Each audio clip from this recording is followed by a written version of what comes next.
Hi guys, kuha lang tayo ng video dito. At tayo ng kunting view.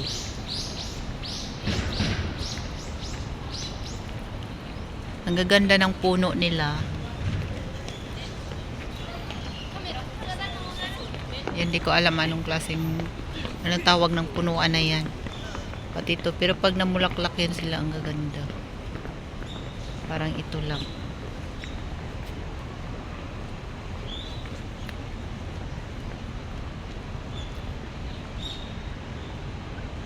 Diba? So ito yung Japanese maple na malago na yung kanyang dahon.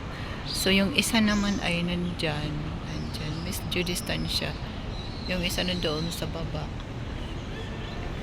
Hindi sila dikit-dikit. Kasi nga yung mga katabi mayroong mga ganito. Ito ay isang puno ng sakura or cherry blossoms. Wala pa siyang bulaklak. Kalbo pa. Ayan, di ba? Kunin lang mga view dito.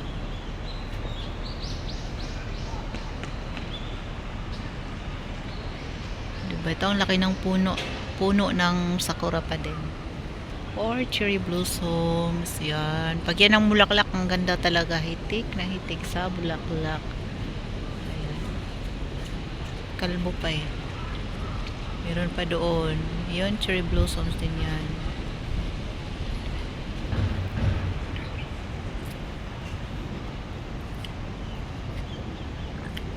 Yan, meron pa dito bulaklak oh. Yan. Ang ganda, 'di ba? Parang gumamila lang sa Pinas.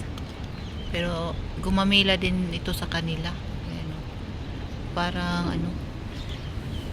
Parang rose na gumamela, pinag-combine. Yan, ang ganda. Ganda dito talaga. Ang lamig na dito guys, winter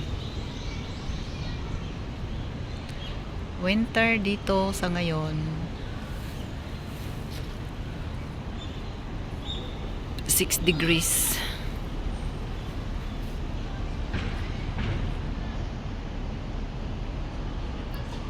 Diba?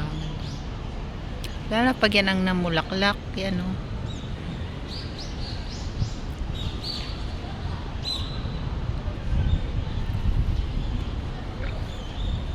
So, ayan mga building. Ito ay hotel. Yan ay hotel yan. Tawag dyan ay Prince Hotel. Hotel ng mga turista. Ang daming tao yan. Ito naman ay aqua park. Ang loob niyan mayroong dolphins at sandamakmak na lamang dagat.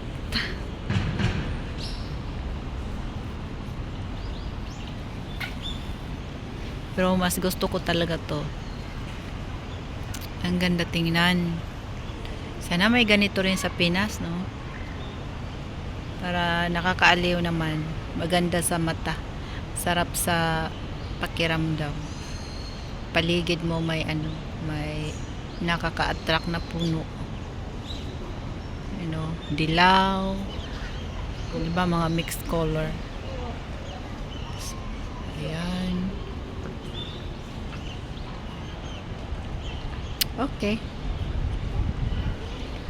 Thank you for watching. Ayan siya sa baba.